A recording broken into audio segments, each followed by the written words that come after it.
বিবাহিত ফেসবুকে এমন প্রচারণার প্রতিবাদে আপনি জিডি করেছেন, এই জিডি করার কারণ কি? ঢাকা বিশ্ববিদ্যালয়ের 2006-07 শিক্ষাবর্ষের ছাত্র আপনি। বছর মিস না করলে আপনার নিয়মিত ডিগ্রি অর্জন, গ্র্যাজুয়েশন, পোস্ট গ্র্যাজুয়েশন অনেক আগে শেষ হওয়ার কথা। এখন আপনার ছাত্রত্ব রক্ষা কি শুধুমাত্র নেতৃত্ব রক্ষার কারণে? আমাদের দৃষ্টিগোচর হয় যে আমার নাকি সন্তান রয়েছে, আমি বিবাহিত, তাও একটি সন্তান নয়, 3 না 4টি সন্তান, এরকম একটা বিষয় সামনে আসলো। আসার পর আমি স্বাভাবিকভাবে, এখন তো আমরা স্বাভাবিকভাবে এখানে আইনের আশ্রয় নেওয়ার উপায় নেই, তাই আমরা আইনের আশ্রয় নিয়েছি এবং তাদেরকে যাচাই করতে বলেছি এই ধরনের মিথ্যা নিউজ যেন প্রচার করা না হয়। আপনারা কি একটু আর্লি সমালোচনা শুরু করলেন মামা ফাতেমা? আপনি বলছিলেন যে এই সরকার কি করছে, আমি আপনাকে শুনছিলাম, আপনি বলছিলেন কি করছে, কোনো লক্ষণীয় কোনো কিছুই তো আমরা দেখছি না। আবার আপনি বলেছেন যতক্ষণ না পর্যন্ত বাজারে জিনিসপত্রের দাম না কমবে ততক্ষণ পর্যন্ত সরকারকে আপনি কোনো নম্বর দিতে চান না। আপনি কি একটু হার্শ এই সরকারের প্রতি, মামা ফাতেমা? ধন্যবাদ আপনাকে আমাকে আপনার প্রোগ্রামটিতে ইনভাইট করার জন্য। আমি এখানে আসলে উত্তরটা দেয়া একটু ব্যাকে যেতে হবে যে কেন আসলে আমি এই ফর্মে সমালোচনা করি। আমি যখন ঢাকা বিশ্ববিদ্যালয়ে অনার্সে ভর্তি হয়েছিলাম তখন আমি বাংলাদেশ ছাত্র ফেডারেশনের সাথে রাজনীতি শুরু করি। তো আমরা তো সবসময়ই আসলে ক্ষমতার বিরুদ্ধে কথা বলেছি এবং সবসময়ই দেখা গেছে যে চেয়েছি যে সিস্টেমটা চেঞ্জ হোক, শুধুমাত্র ক্ষমতা চেঞ্জ না, আমরা আসলে সিস্টেম চেঞ্জের জন্য পলিটিক্সটা করেছিলাম। তো যখন এই জুলাই গণঅভ্যুত্থান পরবর্তী সময়ে আমাদের সবার মধ্যে কিন্তু একটা আকাঙ্ক্ষা আছে যে এখানে আসলে এই যে বর্তমান রাষ্ট্রটা আছে সেই রাষ্ট্রর কাঠামোটার মধ্যে একটা বড় ধরনের পরিবর্তন আসবে। এবং সরকার, এটা আমি কিন্তু প্রত্যেকবার কথা বলার সময় আলাপটা তুলি যে সরকারের মধ্যে কিন্তু অনেক ধরনের তাদের সীমাবদ্ধতা আছে। তারা যাই চান না কেন দিন শেষে তো একটা আমলাতন্ত্রের মাধ্যমেই তাকে সেটা বাস্তবায়ন করতে হবে এবং সেই আমলাতন্ত্র কিন্তু তাদের প্রতি হেল্পফুল না। কিন্তু আমার যেটা সমালোচনার জায়গাটা সেটা হচ্ছে গভর্নমেন্ট ক্ষমতায় নেওয়ার সাথে সাথে এখানে কিন্তু বিভিন্ন সিভিল সোসাইটি বলি বা পলিটিক্যাল পার্টিও বলি বা আমরা ছাত্ররা বলি, আমরা কিন্তু বারবার এখানে বলে যাচ্ছিলাম যে আপনারা আহতদের ব্যাপারে একটা পরিকল্পনা সাজান, এখানে কি ফর্মে আপনারা তাদেরকে সেবাটা দিবেন সেটার একটা পরিকল্পনা সাজিয়ে আপনারা জাতির সামনে প্রকাশ করুন, যাতে এটা নিয়ে কোনো তৃতীয় পক্ষের সুযোগ না নিতে পারে। কিন্তু গভর্নমেন্ট কিন্তু সেই অর্থে কোনো পরিকল্পনা হাজির করতে পারেনি এবং যেটার ফলাফল হিসেবে কিন্তু দেখা গেছে যে আহতদের চিকিৎসাটা হয়তো হচ্ছে, কিন্তু যতটা বলা যায় যে যতটা আসলে সুইফটলি ঘটা দরকার ছিল সেটার মধ্যে আমি অনেকটাই দেখেছি একটা তিমিতালের বিষয়গুলো চলেছে। আবার দ্রব্যমূল্যের ক্ষেত্রেও সরকারকে কিন্তু যখনই জিজ্ঞেস করা হচ্ছে আপনারা আসলে সিন্ডিকেট ভাঙার নিয়ে আপনাদের কি পদক্ষেপ, তারা কিন্তু পরিষ্কার কোনো জবাব দিতে পারছে না। তারা এটা জনগণের সাথে যে একটা কানেক্টিভিটি, একটা গভর্নমেন্টের তো যদি আপনি একটা পলিটিক্যাল গভর্নমেন্ট দেখেন, পলিটিক্যাল সরকার সবসময় কিন্তু তার একটা চেইন অফ কমান্ড থাকে, একদম রুট লেভেল পর্যন্ত তার এক কর্মী থাকে যার মাধ্যমে সে কিন্তু তার যে প্রচারণাটা সেটা করতে পারে। এখন এই সরকার তো আসলে জনগণের উপর দাঁড়িয়ে হচ্ছে ক্ষমতায় এসেছে, একটা অভ্যুত্থানের উপর দাঁড়িয়ে ক্ষমতায় এসেছে, কোনো নির্বাচনের মাধ্যমে না।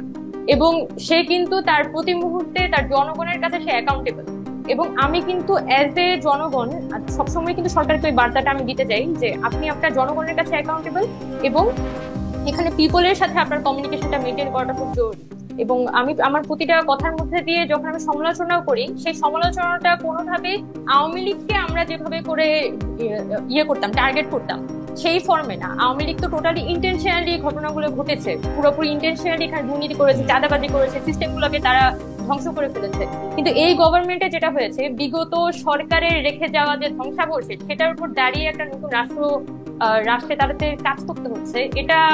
এইটা ভেবেই তাদেরকে একটা গাইডলাইন দেওয়া, সবারই উচিত আছে তাদেরকে গাইড করা, তাদের সমালোচনা করা এবং এই গভর্নমেন্ট যাতে আমরা একটা সাকসেসফুলি তার টেনিউরটা শেষ হয় এই ব্যাপারে তাদেরকে গাইড করা, এইটাই আসলে মামা। দুইটা বিষয় এখানে একটু কথা বলতে চাই। আপনি আহতদের কথা বলছেন যে সরকার সেভাবে আসলে আহতদের চিকিৎসা করলো, বাকিদের সম্পর্কে কোনো রূপরেখা দিচ্ছে না, এই কথা কি আসলে ঠিক?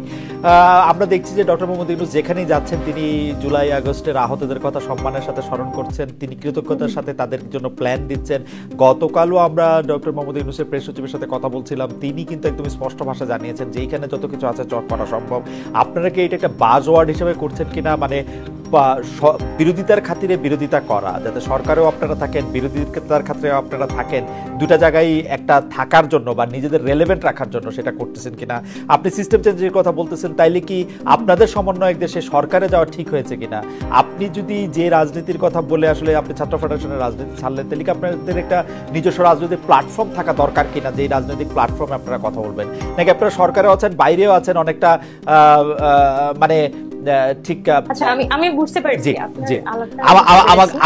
মানে মানে গত সরকারের সময় যাকে আপনারা ফেসিস্ট, আমরা সবাই ফেসিস্ট বলছি, সেই সরকার যেমন নিজে সরকারি দল ছিল, বিরোধী দল ছিল, এবং সেটি খুব বড় করে বলতো, আপনারাও কি এরকম একটা রুটিন ফলো করতেছেন কিনা? আচ্ছা, ধন্যবাদ।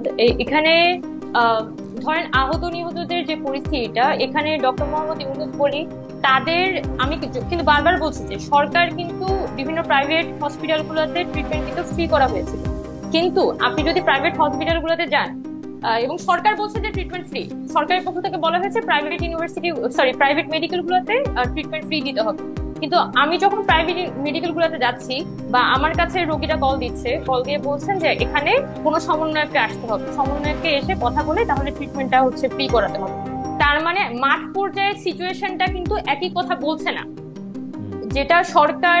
আর আরেকটা বিষয় আমি এখানে বলতে চাই, রিসেন্টলি যে শ্যামলীতে আহতদের একটা তারা যে রাস্তায় নেমে যখন প্রোগ্রাম করছিল, তারা যখন সরকারের কাছে বলছিল যে তারা প্রপারলি ট্রিটমেন্ট পাচ্ছে না, এটার পরবর্তী সময়ে কিন্তু সচিবালয়ে আহতদের সাথে একটা মিটিং হয় উপদেষ্টাদের।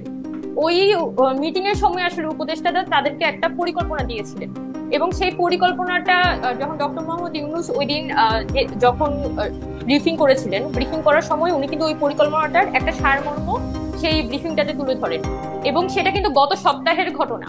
এর আগেও তো ধরেন আপনার 3 মাস চলে গেছে, এবং আমি যখন নিজে হসপিটালে যাচ্ছি বা বিভিন্ন শুধুমাত্র বৈষম্যবিরোধী ছাত্র আন্দোলনের যে মেডিকেল টিম সেটাই যে এখানে মাঠে ফাংশন করেছে বিষয়টা এমন না, অন্যান্য অনেক ইন্ডিপেন্ডেন্ট মেডিকেল টিম এখানে ফাংশন করেছে। এবং আপনি যদি আহতদেরকে বিদেশে চিকিৎসা দেওয়ার বিষয়টা দেখেন, সেখানেও টাকাটা দিচ্ছে কিন্তু সাজেদা ফাউন্ডেশন, এবং এই যে মানে সরকারের সে নানান ভাবে কিন্তু সরকারের একটা প্রপার পরিকল্পনাটা একদম রুট লেভেল পর্যন্ত পরিষ্কার না। সেজন্য হয়তো একটা মানুষ যখন দেখা যাচ্ছে ময়মনসিংহ থেকে যখন ঢাকা আসে, তখন হয়তো সমন্বয়কে ধরে সে চিকিৎসাটা পাচ্ছে, কিন্তু ময়মনসিংহ মেডিকেল কলেজে সে চিকিৎসাটা পাচ্ছে না। এবং ময়মনসিংহের ওই রোগীটা যখন ময়মনসিংহে আছে, তখন কিন্তু সে কমপ্লিটলি এই সিস্টেমটা থেকে বাইরে, তার পুরো সার্ভিস থেকে বাইরে। আপনার কথা পরিষ্কার। এখানে আপনি স্পষ্ট দুই একটা জিনিস একটু অল্প কথা একটু জানতে চাই। আপনি কি মনে করেন যে সমন্বয়কদের 3 জন যে আসলে সরকারে আছে, এই সিদ্ধান্তটা একটু ভুল ছিল, নাকি আপনি মনে করেন ঠিকই আছে, ঠিকই ছিল? আর 2 হচ্ছে আপনি কি এটা মনে করেন যে আপনাদের দ্রুত একটা পলিটিক্যাল পার্টি করা উচিত, এই ব্যাপারে আপনাদের কোনো সিদ্ধান্ত আছে কিনা? আচ্ছা, এখানে সমন্বয়করা যে 3 জন আপনার গভর্নমেন্টের মধ্যে এখন আছে, তারা তো একটা বিশেষ পরিস্থিতিতে এই সরকারের অংশীদার হয়েছিল। আপনারা নিশ্চয়ই জানেন যে এখানে 5 আগস্ট পরবর্তী সময়ে 3 দিন কোনো ধরনের গভর্নমেন্ট ছিল না, এবং দেশে যে এরকম